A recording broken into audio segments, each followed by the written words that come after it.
Hey Kim, how have you Hey, been? Rose. I'm good. How are you doing? Good, nice to see you. Good to see you too on this beautiful day. Yes, welcome back to another episode of Casting Notes from Rose and Kim. This is Kim Swanson. I'm Rose Rosen. Kim's in Los Angeles and I'm in Florida. Anyway, nice to see Good to you. see you too. Welcome, everybody. We're so glad to have you. Thank you for joining us today. Yeah, I think we'll learn something good today. I love our guest. Me too. Yeah, we were just talking with him and he's a surprise in a second here. But I think, the best thing that we were talking about with him was authenticity. And I think we could actually Yes. start with that. And it's Pat Healy. Hey, there it is. Okay, figured it out. Hi. Hi, Hi, everybody. welcome. Hi, Rose. Hi, Kim. oh, it's Hi. nice to see you. Thanks Nice for to see you. stopping by. Thanks for having me. Yeah. And Pat's a really, for those of you who don't know him, but I'm sure his face is recognizable to you. I mean, Pat is a working actor for a couple of decades in Los Angeles, so and elsewhere, of course. And we would want to talk with you about that. So Yeah. tell us a little bit about how to have longevity in your business.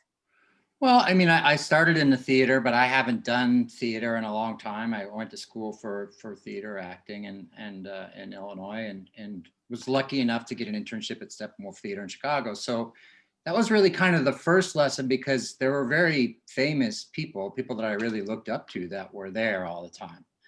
And, the first thing you realize is that, after you get over your initial nerves of meeting some of these people, is that the people that are normal and authentic and just act like real people, you really admire them because you watch them get up on stage or write something amazing or direct something amazing. And like, oh, there's no sort of artifice there. There's no, I mean, I come from the Midwest, so that we sort of pride ourselves on that. And it's a little different. And I think that's a story to Steppenwolf's success as well as mine.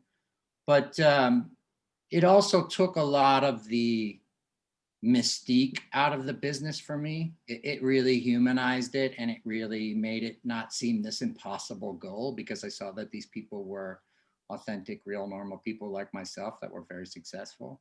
I'm talking about, John Malkovich was there doing stuff. Steve Martin had written his first play. He was, I was a production assistant on the first play he ever wrote. That's somebody that I've known about as long as I can remember. So, and admired. And he was, a wonderful, normal person. So it immediately took a lot of that fear that I think a lot of people have out of it, which is that it's this impenetrable thing, and that it's, these people are up here and all that stuff. And, you talk about my IMDb and all the people that I've worked with, and there's very few exceptions where I show up and am intimidated, whoever it is. But even so, it's maybe at first, and then we relax into being people together, which is something that I think I've succeeded with getting hired over the years too, by being in the room. Now, it's even before COVID, we were, edging towards, seemed like 90% self-tape anyway. But, being in the room was really about, for me, being my authentic self, which is something obviously that I've worked on as both a person and as an actor, as an artist for many years, and being vulnerable. Being vulnerable is not just about being able to show your emotions. Certainly, importantly, so it is, but it is about not being intractable to change. Being open. Being yourself is a small act of courage in and of itself, especially going in a room with strangers and asking for a job. And I think a lot of people think that it's time to put on a show and perform. And sometimes people have that moment where they're like, "Hi, nice to meet you." And then when they get in the scene, it's like, "Hey, what are you doing?" It's like, I think there should be there's no separation between the performance and the person. I think, and you have to remember too that in a room, which these rooms are really very small most of the time, and there might be several people in it, you are going to come off as false. Right. And I think it's a good test because the camera acts the same way when you're on set. It's a bit of a lie detector. And if you're just honest and if you're authentic and you're thinking the thoughts that your character has or that are required by the material, then the camera picks it up. And as you go on, as I have for, I've been in LA for 22 years. I've been a member of SAG starting in Chicago since 1996. So that's, or 95. So you can do the math. I'm not good at that. That's why I'm an actor. I think that it becomes easier. In other words, I don't have to I have to make sure I be authentic now. That is the natural now after, my 10,000 hours of practice is the natural state of being that I come at with something. And if I feel that I'm being inauthentic, it's almost always because it's not right for me. It's not the right piece of material.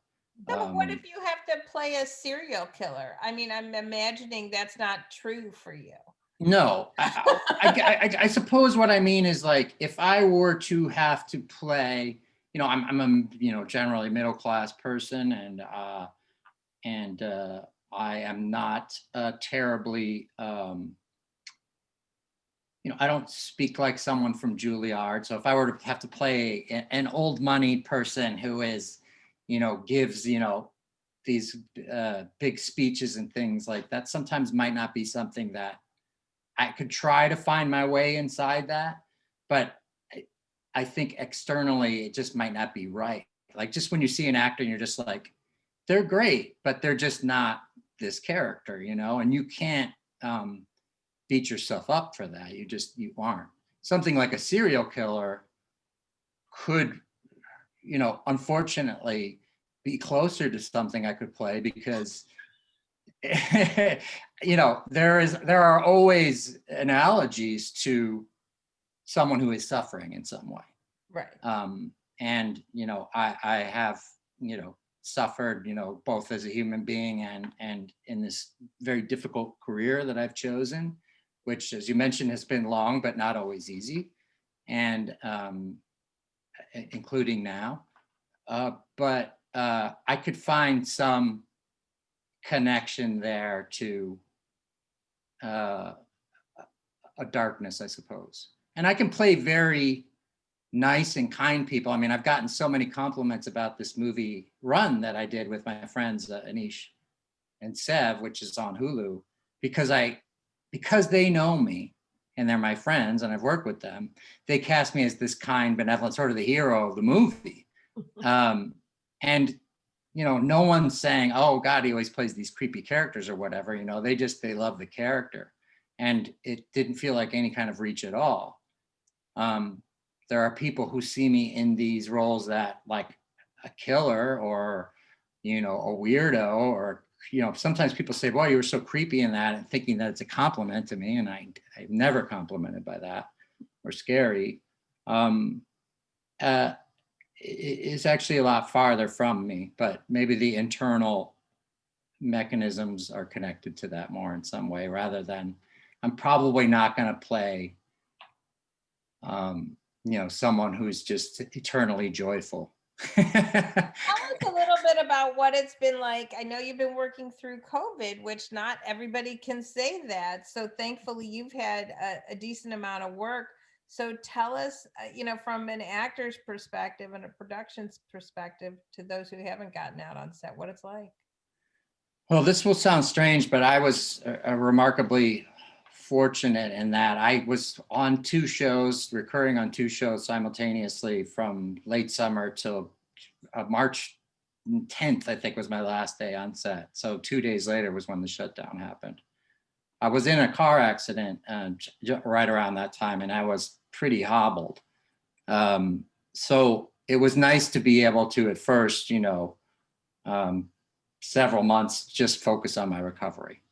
And unemployment then was enhanced, and so I was able to hang in there, which was great.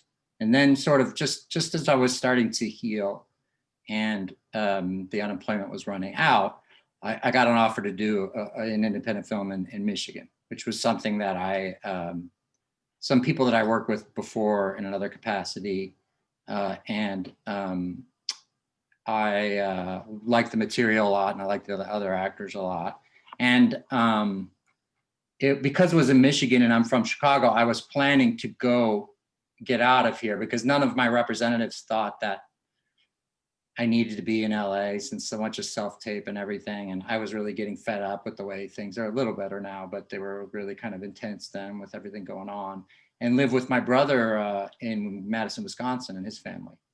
But just before I was about to leave, I was literally going to be moving out of my apartment and arranging all that. I got asked to come back on one of the shows on Station 19, which is the ABC show that I recur on. So I did end up coming back.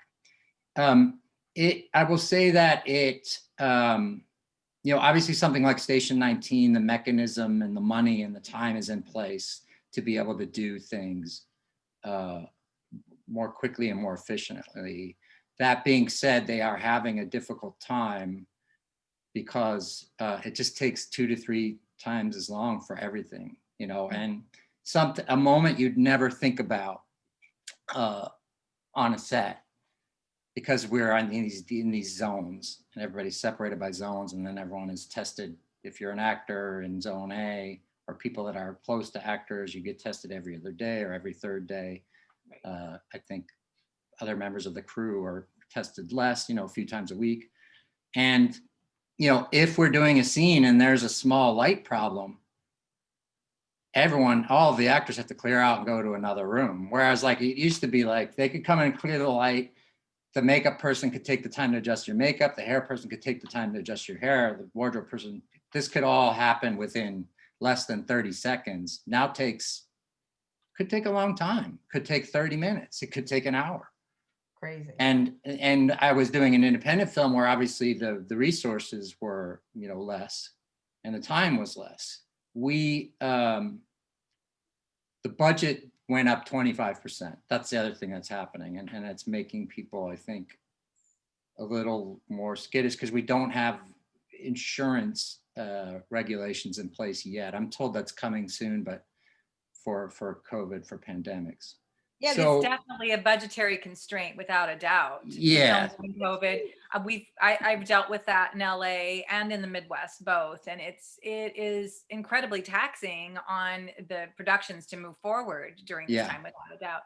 I'm curious though, to get off the subject of COVID for a moment though, one of my favorite questions to ask our guests who are in front of the camera is, what do you wish you knew when you first came to LA that you now know? Like, what do you wish someone had told you, or that you had bothered to learn or study or do that you didn't know before you got here? I mean, there's so many things. And to tie it to what we were talking about with authenticity, I really did feel that I needed to be someone else. I think that the phrase that I've, used and has been said to me from teachers and friends and other successful actors is that you are enough, and you guys know that, like, that when a person comes in, they are the person or they aren't, often. And you are enough. You don't have to pretend to be this other person or pretend that you're successful. I'm open with telling people that I still struggle with both the work and the career and money and all that stuff. And I think that it's easier the more you do it, the more confident you become, the easier it is to embrace that idea. You don't have to come in and put on a show or pretend to be this character I think that can be quite off-putting. I think that can be something that makes people think you're crazy. So in effect that, there are times I know where people don't get hired even though they're right for it, because someone's going to have to spend 3 months with them and their personality is not tolerable. Sometimes if you're a very successful actor who makes a lot of money and your work is great, people will tolerate it. But if you're Joe Schmo or Pat Healy, it's just, people aren't going to put up with it. Yeah. And so I guess those things are sort of tied together in a way that you ladies could speak to this, that you really want people to come in and, it's a bit of a cliche to say, like, we just want you to just relax, don't worry, don't be nervous, great people. Like when I met Steven Spielberg for the first time to do the post, his casting director over at DreamWorks, is it Leslie Grossman? She brought me into her office and just sat me down for 10 minutes, which I didn't know was going to happen, but that's just the ritual because everyone is nervous to meet Steven Spielberg. I was going to ask you about that. It's so yeah. She just calmed me down, and then we brought me up to the conference room. It's hard not to feel like, again, this person that you've admired your whole life is about to walk in and talk to you. But within a minute of him coming in, and it also has to do with him and how disarming he is, I just was relaxed, and we were just having a conversation for about 40 minutes. And in fact, I never even read for him. He just gave me, I said something like, because I knew they were shooting in New York and it was coming up quickly. It was a project that came together rather quickly. And I said, it was just kind of summing up what we had spoken about, which was personal things and talking about movies and talking about his movies and talking about this project. And I said, so if I do this, it'll be, and he goes, oh, you're in the movie. I just wanted to meet you. And I started crying. Oh, no. I love that. Oh, I'm so crazy for that. Yeah. And then he hugged me, which was like, it was like a Steven Spielberg scene, right? Oh my God.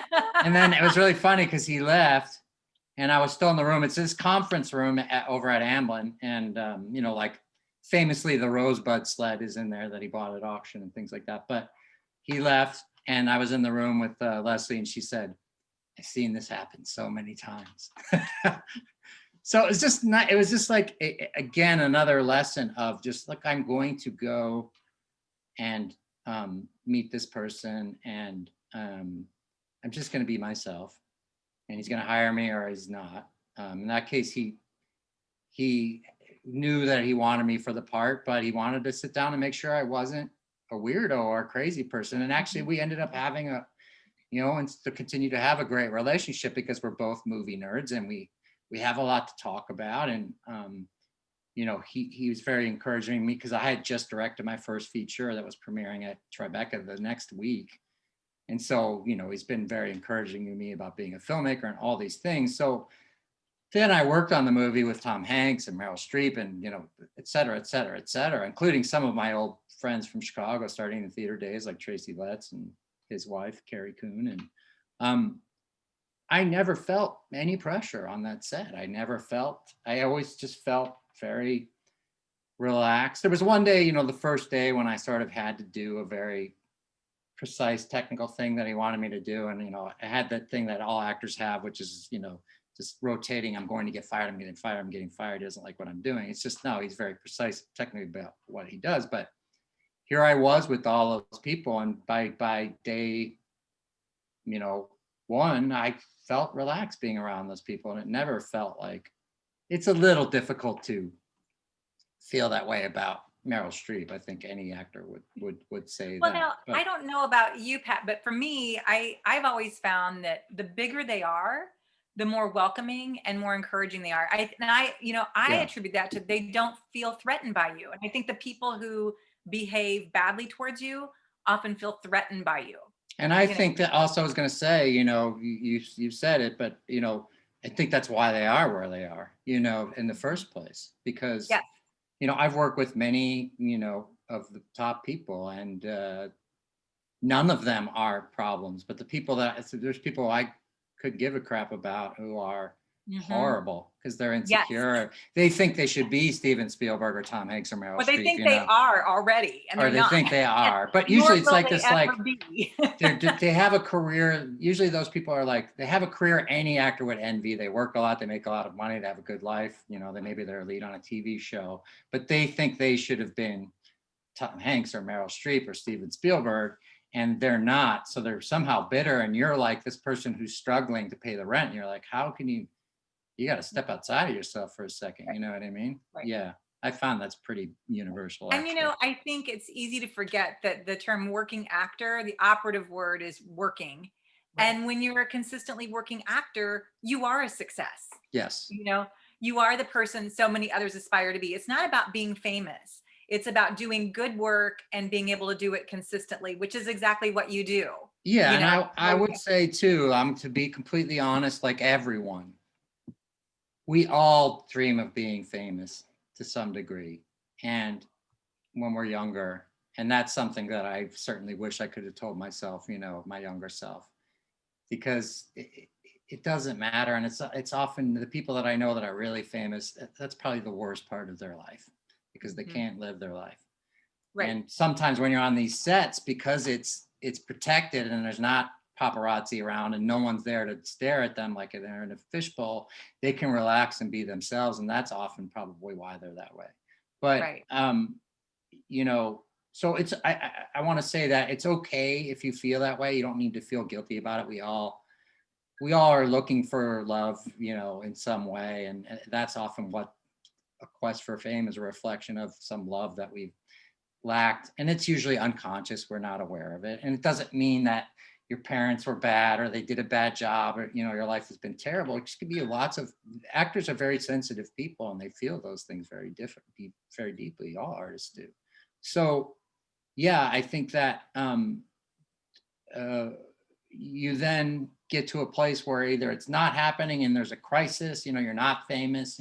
In my case, when I moved to LA and in early 1998, it was right when Good Will Hunting won the Oscar and was a big hit, and the careers of those guys were launched, and they're around the same age as I was, and suddenly you feel this pressure to like, well, Matt Damon and Ben Affleck are doing it, and it's like, yeah, well, that story because they're an exception to the rule. I mean, it doesn't Right. happen like that.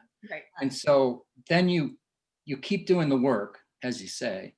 And then you fall in love with the work and you fall in love with being on the set and you start to fall in love with, working in front of the camera and just the social time that you spend with people. That's something that's a little lacking with the COVID thing because you're so separated and everybody has masks and face shields on and you can't be as social. Right. But yeah, you start working and you're like, you can have a confrontational moment with yourself. I mean, I was in psychoanalysis for many years, so I'm always, trying to grow and be my more authentic self. But to say like, am I just doing this because I want, meet girls and, I want to be famous and I want all this money and all this stuff. And you kind of go like, look, I would like to have those things. Fame is something that goes away. Certainly would like to be known by people in my industry for my work as somebody both who can be hired and someone that people admire. Well, clearly But, I don't need to, well, I mean, I continue to work. I have two sort of things that I stick by, which is like, I always work hard and I always try to be, it's like my mug here says, be a nice human. Yeah. That's the Midwest boy in you. Yeah, those are things that were explicitly, I learned explicitly from my parents. They both worked very hard. And, they would both say, don't be an asshole, like, it's really much harder to do it the opposite way of that. And yet there are people who have succeeded that way. So some people think that's the way to go, but it's certainly not my bag. And I'd rather not be a part of. I think it's less often that you succeed otherwise, I think the way you're doing it is, well, you are the perfect example of the 25-year overnight success, right? Yeah. Not quite that, yeah, I guess it's that long now. It's it's now pretty consistent and I'm not so worried. And I have this writing career too that affords me to do certain things or not do certain things if I don't want to do too. So that's awesome. Well, yeah, you are so fascinating. Yeah. So I would say, in closing, about the writing thing, find something else that you like to do. Don't find something to fall back on, as your parents or somebody might have said, because you'll fall back on it. But find something connected to this interest. That I love movies. That's why I became an actor. I've loved movies since I was a child. My parents love movies. My brothers love movies. So I want to be around making movies. So I taught myself how to write, and I started making a living as a writer just about 15 years ago. And I can always work that way. And even when nothing's going on with COVID, I can sit here at home by myself and not see anybody and write. So I would say, it's nice to have hobbies and things, and but I would say don't have something to fall back on. I'd say find another thing that you can do in the business. There are people I know who are ADs. There are people who I know who are writers and directors who are whose day job is being an editor. There's people in casting I know that are actors. I've done assistant casting things, not a long time, or I've been a reader for casting directors and things. And those are all things that are around this interest and this thing that you want to do. But you also never know when you might be volunteer for something you don't really want to do and meet that person that changes everything for you, and that thing that's not connected, and you weren't there for that reason, so that's a great point. Yeah. Outstanding advice. Yes. Thank you for coming. Thanks for having me today. We appreciate it. And my pleasure. I hope you'll come back again. And thanks. I would love to. Good to see you guys.